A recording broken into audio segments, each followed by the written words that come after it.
Gypsy Rose's PR team said Diddy is a PR nightmare. I need you to hear the CEO of Red Banyan say this.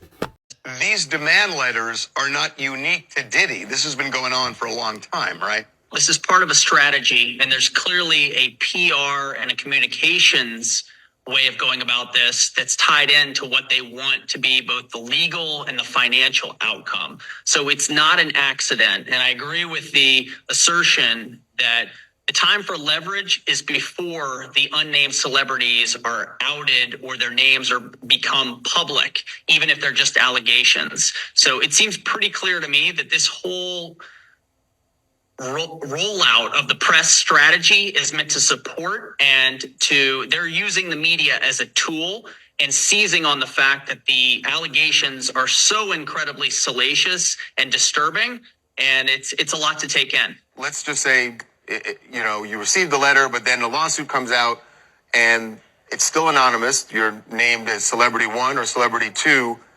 What's your response at this point? The best possible outcome is to avoid being named and to avoid having your brand connected with P. Diddy's, because his at this point is completely toxic.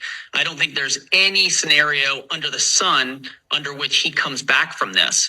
So if you have the opportunity to settle this and to keep your name out of the headlines, I wonder why you don't think that about Gypsy. That would be the course that I would advise, and I think most celebrity clients would prefer. It's a money game when it comes to civil, and that's why the plaintiff's lawyers are saying, hey, you settle now or we'll litigate later. And I mean, it's pretty simple what the celebrity is going to do, right? Absolutely. It's reputational dynamite. You talk about whatever sort of goodwill you've built up from the public, whatever your brand equity is, just being blown to bits just in the release of your name as it relates to this.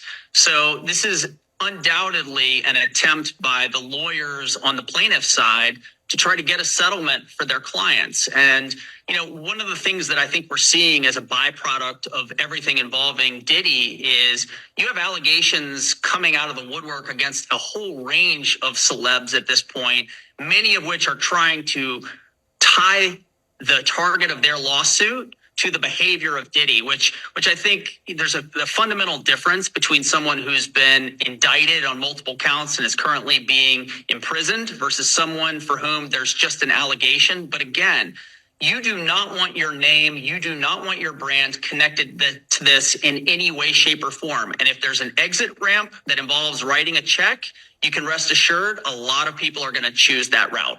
It must panic a lot of people in Hollywood that they may play these videos in open court.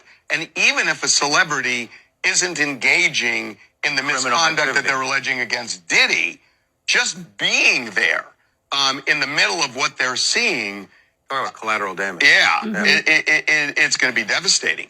When you're talking about allegations involving drugging and raping men and women, this is the most toxic stuff imaginable. And so I'm not surprised that no one wants to be connected to this. I think we have not yet seen the other shoe drop. My prediction is you're going to see a lot of celebrities who, even though they're doing the best that they can to avoid this topic, ultimately there are going to be other people named, even if they just were there, present, not necessarily that they engaged in any alleged conversation or the alleged actions. Just wait. There's going to be a lot more to come on this topic. You guys are going to be very busy for a long time, I suspect. Yes, Diddy is outrageous. He is a PR nightmare. I don't think that he can get redemption. But you, sir, you represent Gypsy Rose Blanchard. And just for you to really understand, like you're kind of putting your foot in your mouth, this woman is on parole for felony murder, for having her mom unalived. And she's a married woman that cheated on her husband with her side dude and allegedly got pregnant by him. And also she had her mom unalived for sausage and not because she was abused, and she villainized her mom the entire time. Does that not seem like a PR nightmare? Pot meat kettle. I'm just saying.